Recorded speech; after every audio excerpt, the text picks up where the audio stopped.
اور اللہ کا وعدہ سچا ہے، اللہ کا وعدہ حق ہے، میں اس کی نعمت بڑھا دیتا ہوں۔ اور میں نے دیکھا ہے اللہ نے اس کی نعمتوں کو بڑھا دیا ہے۔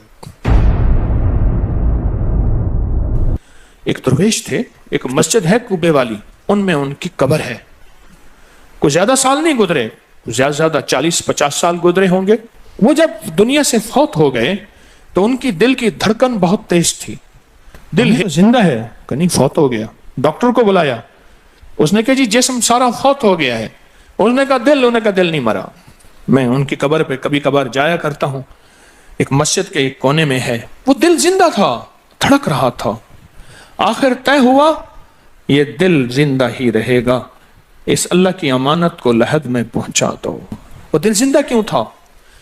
اس شخص کے، اس درویش کے کچھ معمولات ہیں، میں بتاتا ہوں۔ وہ کبھی وضو کا پانی ضائع نہیں کرتے تھے، وضو اہتمام سے کرتے تھے، تھوڑے پانی سے وضو کرتے تھے، مسواک استعمال کرتے تھے۔ وہ ہر وقت بندہ ذکر کرتا تھا، اور کبھی سورۃ ملک نہ پڑھی ہو اور سوئے ہوں، سورۃ ملک یاد کی، پھر یاد کی، پھر یاد کی سورۃ ملک، اور کبھی اور درود پاک کا اہتمام کرتے تھے۔ لیکن پڑھتے کیسے تھے؟ آج ایک درود پاک پڑھنے کی ادا مجھ سے سیکھ لیں اور مجھے سکھا دیں، ہم سب سیکھنے والے ہیں۔ رسول اللہ صلی اللہ تعالی علیہ وسلم کا، میرے کملی والے کی اداؤں کا استحضار کرتے ہوئے، میرے حضور کی وفاؤں کا، میرے حضور کے احسانات کا، احسانات ساری کائنات کے جتنے بھی ہیں ان کے احسانات ہیں۔ میرے حضور کے جو احسانات ہیں ان سے بڑھ کے کوئی احسان نہیں۔ کسی نے امام زید سے پوچھا، جن کے نام پہ زیدی سادات ہیں، وہ ڈوب کے کچھ پڑھ رہے تھے، بہت ڈوبے ہوئے۔ کسی نے پوچھا کہ آقا کیا پڑھ رہے تھے؟ فرمایا درود پاک پڑھ رہا تھا۔ اور پوچھا کہ حضرت یہ ڈوب کے کیا؟ کہا اپنے بڑوں کے احسانات کا استحضار تھا کہ انہوں نے ہم پہ احسان کیا۔ امام زید کی ادائیں ہیں، استحضار ہو ساری کائنات کے احسانات، لیکن جو احسان میرے کملی والے کا ہے وہ کسی کا ہو نہیں سکتا، جو احسان میرے آقا کا ہے وہ کسی کا ہو نہیں سکتا۔ احسانات ہوں۔ اچھا، پہلے تصور میں آئیں گے، پہلے زبان پہ، پھر تصور پہ، پھر توجہ پہ، اور پھر ایک وقت ایسا آئے گا، ایسا محسوس ہوگا کہ میرا حضور ہے، ان کے ہاتھ مبارک ہیں، حوض کوثر کا پیالہ ہے، وہ مجھے دے رہے ہیں، میں پی رہا ہوں، اور اس کا ذائقہ میری زندگی میں کبھی جائے گا ہی نہیں۔ ایسا ہوتا ہے، جن کے ساتھ یہ بیتی ہے بات، ایسا ہوتا ہے، اور 100% ہوتا ہے، اور 100% ہوتا ہے، ایسا ہوتا ہے۔ مشق کرتے کرتے آپ اس مقام تک پہنچ جائیں گے، مشق کرتے کرتے اس مقام تک پہنچ جائیں گے، خود محسوس ہوگا اور جاگتی آنکھوں سے محسوس ہوگا۔ اور مشق کرنی ہے حضور کے احسانات کو سامنے رکھ کے۔ ایک تصویر تو درود پاک پڑھ لیا کریں زندگی میں، روز ایک، چاہے زندگی یعنی دن میں کسی وقت بھی، صبح شام پڑھ لیں بہتر ہے، ورنہ ایک تصویر ایسی جس میں حضور کے احسانات ہوں کہ یا رسول اللہ آپ کی برکت سے آج میری پیشانی سجدوں میں ہے، یا رسول اللہ آپ کی برکت سے آج میں آپ سے مانگنے والا، آپ کے رب سے مانگنے والا ہوں، اور اس کے غیر سے مانگنے والا نہیں ہوں، یا رسول اللہ آپ کی برکت سے میں قرآن کا حامل ہوں، سجدوں کا حامل ہوں، نماز کا حامل ہوں، اور آپ کی برکت سے یہ ملا مجھے نیکیاں، یہ عبادتیں، یہ سعادتیں، یہ راحتیں، یہ رحمتیں، یہ برکتیں، یہ خیریں ملی، یا رسول اللہ آپ کی برکت سے۔ ایک تصویر ایسی ہو جس میں میرے آقا کے احسانات کا سخت ترین تصور ہو، سخت ترین خیال ہو، اور سخت ترین استحضار۔ ایک تصویر ایسی ہو۔ اچھا، پہلے یہ تصور میں بات آئے گی، پھر تصور بڑھتا چلا جائے گا، پھر یہ تصور ترقی کی راہیں اختیار کرے گا، پھر یہ ترقی اور آگے بڑھے گی۔ بڑھتے بڑھتے ایک وقت ایسا آئے گا کہ احساس ہوگا کہ حضور سامنے تشریف فرما ہے اور میں آقا کے قدموں میں بیٹھا ہوں۔ آنکھوں سے، جاگتی آنکھوں سے جلوے نظر آئیں گے، جاگتی آنکھوں سے نقشے نظر آئیں گے، جاگتی آنکھوں سے دیدار مصطفیٰ نصیب ہو۔ کئی درویش تھے، کئیوں نے کہا ہمارے لاہور میں شادرہ ہے، وہاں ایک صاحب تھے، کسی درویش کے پاس گئے، اس نے کہا جی مجھے حضور کا دیدار کرا دیں. فرمایا آنکھیں بند کر کی تو اس دم اس کی جھٹکے سے آنکھیں کھولی. کہا اللہ کی قسم میں نے حضور کا دیدار کر لیا. جاگتی آنکھوں سے آپ آج فیصلہ کریں، ایک تسبیح درود پاک کی پڑھیں، صبح شام پڑھیں، 12 تسبیحاں پڑھیں، 16 پڑھیں، 100 پڑھیں، 1000 پڑھیں، لاکھ پڑھیں روزانہ، لیکن ایک تسبیح ایسی ہو جس میں حضور کے احسانات، حضور کی شفقتیں امت پہ، حضور کی محبتیں امت پہ، میری کملی والے کی عطائیں، شفقتیں، مہربانیاں، کمالات، احسانات، اس کا تصور کرتے ہوئے پڑھیں. پہلے تصور نہیں جمے گا، پھر آہستہ آہستہ یہ تصور توجہ میں تبدیل ہوگا، تصور توجہ میں تبدیل ہوگا، پھر یہ توجہ دھیان بن جائے گا، پھر دھیان اعتقاد بن جائے گا، ایقان کہتے ہیں جسے، پھر ایقان یقین کی شکل اختیار کرے گا. جب یقین بنے گا نا، پھر ایسے اللہم صلی علی پڑھیں گے اور صلی علی کے سارے نقشے سامنے آ جائیں گے، صلی علی کے سارے نقشے سامنے آ جائیں گے، ساری کیفیتیں سامنے آ جائیں گے. ایسے لوگوں کو سنو جو فائدہ ہوتا ہے وہ طی الارض حاصل ہو جاتا ہے. ایسے لوگوں کو طی الارض حاصل ہو جاتا ہے. طی الارض یہ ہے کہ اللہ کے بعض اولیاء بندے ایسے ہیں، وہ پہلا قدم اٹھاتے ہیں تو دوسرا قدم 1400 میل کا ہوتا ہے. پہلا قدم کے بعد جب دوسرا قدم وہ 1400 میل کا. طی الارض کی آج میں نے آپ کو بنیاد بتا دی. وہ میرے آقا کی محبتیں اور میرے آقا کے احسانات اور میرے کملی والے کے احسانات کا تصور کر کے استحضار قلبی، استحضار لسانی، یہ پڑھ کے درود پاک پڑھیں. زبان سے درود پاک پڑھیں، قبول. بے دہانی سے پڑھیں، قبول. درود ہے ہی ایسی عبادت، بے توجہ سے پڑھیں، قبول. مصروف زندگی میں پڑھیں، قبول. وضو پڑھیں، قبول. بے وضو پڑھیں، قبول. پر ایک تسبیح کوئی ایسی بھی پڑھ کے دیکھ لیں جو میری آخرت کا سامان بن جائے، اور دنیا میں مرنے سے پہلے اللہ میرے دل کی آنکھیں کھول دے. چہرے کی تو کھلی ہیں، اللہ دل کی کھول دے. ہاں، دل کی آنکھیں جس کی کھل جاتی ہیں وہ زندگی میں کامیاب، دنیا میں کامیاب، عزتوں کے تاج، شان و شوکت کے تاج. جس کی دل کی آنکھیں کھل جاتی ہیں وہ نامراد بھی ہے نا تو بامراد ہو جاتا ہے.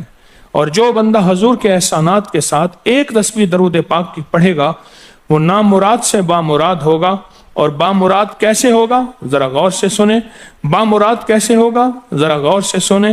بامراد ایسے ہوگا کہ اللہ پاک اگر اس کی پیشانی پہ بدبختی، شقاوت، ذلت، لعنت لکھی ہے، اللہ درود پاک استحضار سے پڑھنے کی برکت سے اس کی پیشانی پہ رحمت، عطا اور شفقت، مہربانی، محبت اور کرم لکھ دیتا ہے.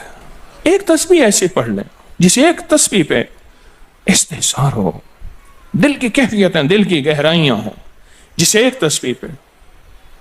اس ایک تسبیح کے بعد پھر آپ اپنے وجود کو دیکھیں. ایک فائدہ اور ہوگا جو جنہوں نے یہ عمل کیا انہوں نے بتایا. ایک فائدہ اور ہوگا، وہ فائدہ یہ ہوگا کہ جسم ہواؤں میں تحلیل ہو جائے گا. یہ وجود ختم ہو جائے گا، یہ جو موجودہ وجود ہے. دیکھیں آپ جو خواب دیکھتے ہیں نا وہ بھی آپ کا وجود ہوتا ہے، وہ روح کی دنیا کا وجود ہوتا ہے، یہ تن اور من کی دنیا کا وجود ہے. اس وجود کو فنا ہے، روح کی دنیا کے وجود کو فنا نہیں ہے، بقا ہے. پھر آپ کو روح کی دنیا کا وجود ملے گا،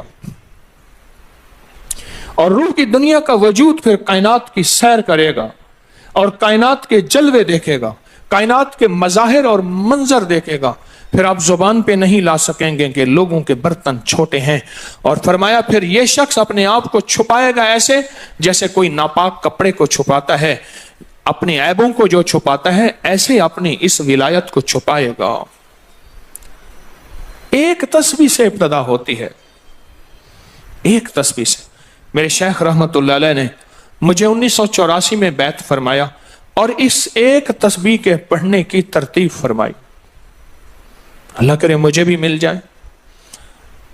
مشق کریں, محنت کریں, ایک تسبیح ایسی مل جائے درود پاک کی جو میرے وجود کے اندر کے سارے نظام کو دھو دے, میرے من کو, میرے تن کو دھو دے, میرے جذبوں کو دھو دے, میری آنکھوں کو, میرے کانوں کو دھو دے, میرے ہاتھ پاؤں کو دھو دے, میری ناپاک تنہائیوں کو دھو دے, اور ایسا دھو دے کہ جب اللہ کے حضور حاضر ہوں جیسے میرا کفن سفید ہو ایسے میرا دل بھی سفید ہو, سیاہ نہ ہو. یہ ایک تسبیح میری زندگی میں, ایک تسبیح ایسی ہو. میرے حضور کا احسان کر, آپ کے احسانات. اللہم صلی علی محمد و آل محمد, اللہم صلی علی محمد کما تحب و ترضى له, اللہم صلی علی محمد بعدد کل دائن و دوائن وبارک وسلم. کوئی بھی درود, مسنون درود ہے, اسے پڑھیں, ایک تسبیح پڑھیں, پر پڑھیں ایسے. اور میں یہ نہیں کہتا کہ صرف ایک ہی پڑھیں, یہ میں ابتدا بتا رہا ہوں, یہ ابتدا بتا رہا ہوں. اگر اس ابتدا میں ایک تسبیح ایسی پڑھنی شروع کر دیں, زندگی کمال, حیرت انگیز کمال. ٹینشن کا علاج آخری درجے کا, ذہنی دباؤ تناؤ کا علاج, ہائی بلڈ پریشر کا علاج, لا علاج بیماریوں کا علاج, الجھی ہوئی زندگی کا علاج, ناممکن مسائل کا علاج اور پریشانیوں کا علاج, دکھوں کا علاج, مسئلوں اور مشکلوں کا علاج, ایک تسبیح دھیان سے پڑھی ہوئی. پھر ایک تسبیح کریں گے کیا, یہ فرشتوں کو ہدیہ کریں کہ میرے آقا کی بارگاہ میں پہنچائیں. نیک زمزم کی روحیں ان کو ہدیہ کریں, میرے آقا کی بارگاہ میں پہنچائیں. اور اللہ کے نیک ولیوں کو, صالحین کو ہدیہ کریں, اور نیک جنات کو ہدیہ کریں. ہاں, یہ ایک تسبیح ہدیہ کریں. فرمایا کتابوں میں ہے جتنی بھی نیک روحیں ہیں اس دنیا میں, کائنات میں جہاں بھی وہ بندہ فوت ہوتا ہے, ہر نیک روح, جنتی روح زمزم کے کنویں میں اس کا قیام ہے, اس کا مسکن, اس کا قیام زمزم کے کنویں میں ہے. اور جتنی بھی بدکار روحیں ہیں وہ دنیا میں جہاں بھی مرے, ان کا قیام برہوت ایک کنواں ہے جو یمن میں ہے, اس کنویں میں ان کا قیام ہے. حضرت شیخ الحدیث نے اپنی کتاب میں لکھا رحمت اللہ علیہ نے, فرمایا کہ ایک شخص تھا امانتیں رکھتا تھا, لوگ امانتیں اس کے پاس رکھتے تھے. ایک شخص امانت رکھ کے اس کے پاس سفر میں گیا, عرصے کے بعد آیا تو وہ فوت ہو گیا تھا. بیٹا امانت دینے سے انکاری تھا, پریشان ہوا, مکہ کے درویشوں کے پاس گیا کہ کیا کروں. فرمایا رات کے آخری پہر میں زمزم کے کنویں پہ جا اور آواز دے اس شخص کو جو امانتیں رکھتا تھا, تجھے پہلی آواز میں جواب دے گا اور تجھے بتائے گا کہ تیری امانت کہاں ہے. رات کے آخری پہر میں گیا, سلام کیا, اس شخص کو آواز دی, آواز نہ آئی, پھر آواز دی, جواب نہ آیا, پھر 3 بار, آخر واپس آیا. صبح درویشوں کے پاس پھر گیا, کہنے لگے اِنَّ لِلَّهِ وَإِنَّا إِلَيْهِ راجعون. لگتا ایسے ہے کہ وہ زمزم کے کنویں کی روح نہیں ہے, لگتا ہے کسی خطا کی وجہ سے کسی پکڑ میں ہے. جاؤ یمن میں برہوت کے کنویں پہ, وہاں جا کے آواز دو. وہ پھر سفر کرتے ہوئے برہوت کے کنویں میں گیا, رات کے آخری پہر میں آواز دی تو پہلی آواز میں جواب ملا, تیری امانت موجود ہے اور وہ تیری امانت فلاں جگہ پڑی ہے, اس کو کھود کے نکال لے. اور پوچھا آپ یہاں کیسے؟ کہا کہ بس کوئی عمل ایسا ہو گیا تھا جس عمل کی وجہ سے میں اس وقت بدکار روحوں کے ساتھ ہوں. جتنے بھی نیک روحیں ہیں پوری کائنات میں, ازل سے لے کر ابد تک, آخری دم تک, آدم سے لے کر آخری دم تک, جتنی بھی نیک روحیں ہیں وہ ساری نیک روحیں, وہ ساری نیک روحیں زمزم میں رہتی ہیں. جو درود پاک پڑھیں, جو نفلی عبادات پڑھیں, جو تسبیحات پڑھیں, جو ذکر کریں, جو ہدیہ صدقہ کریں, وہ کیا کریں, ساری فرشتوں کو پہلے ہدیہ کر دیں, فرشتوں کو ہدیہ کر دیں. ان میں وہ فرشتے بھی موجود ہوں گے جو میرے حضور کے روزے پہ جائیں گے. صبح فجر کے بعد فرشتے جاتے ہیں, فرشتے فجر سے لے کر عصر تک فرشتے درود و سلام میرے حضور کے روزے پہ پڑھتے ہیں. پھر ڈیوٹیاں تبدیل ہوتی ہیں, پھر عصر سے لے کر فجر تک اور فرشتے آتے ہیں. اور یہاں تک روایات میں آتا ہے کہ جو آج فرشتوں کی ذمہ داری لگی ہے, خدمت لگی ہے, پھر وہ قیامت تک ان کی خدمت پھر نہیں آئے گی اور وہ پچھتاتے رہیں گے۔ اتنے فرشتے اللہ نے بنائے ہیں، جو بھی درود پاک پڑھیں اور اس کے علاوہ عبادات جتنی بھی کریں وہ ساری عبادات فرشتوں کو ہدیہ کریں، وہ ساری عبادات نیک روحوں کو ہدیہ کریں جو زمزم کے کنویں میں رہتی ہیں، اور ساری عبادات فرشتوں کو، روحوں کو اور جنات کو ہدیہ کریں، اور ان سے کہیں کہ اللہ سے دعا کریں اللہ میرے یہ کام بنا دے، پھر کام بنتے دیکھیں، پھر مسائل حل ہوتے دیکھیں، پھر ناکامیاں ختم ہوتے دیکھیں، پھر حالات کو انشاءاللہ سنورتا دیکھیں، سنورتا دیکھیں، سنورتا دیکھیں۔ بہت میں نے طاقتور وظیفہ، بہت طاقتور عمل اور بہت طاقتور ایک کنجی اور ایک راز دے دیا آپ کو۔ بہت عجب عمل ہے، بہت طاقتور اور بہت حیرت انگیز عمل ہے جو میرا نہیں، صدیوں سے آزمودہ ہے، صدیوں سے آزمودہ ہے۔ اللہ کے دوست اس کو کرتے چلے آئے ہیں، اور اللہ کے دوستوں کا آزمودہ عمل ہے بہت زیادہ، بہت زیادہ۔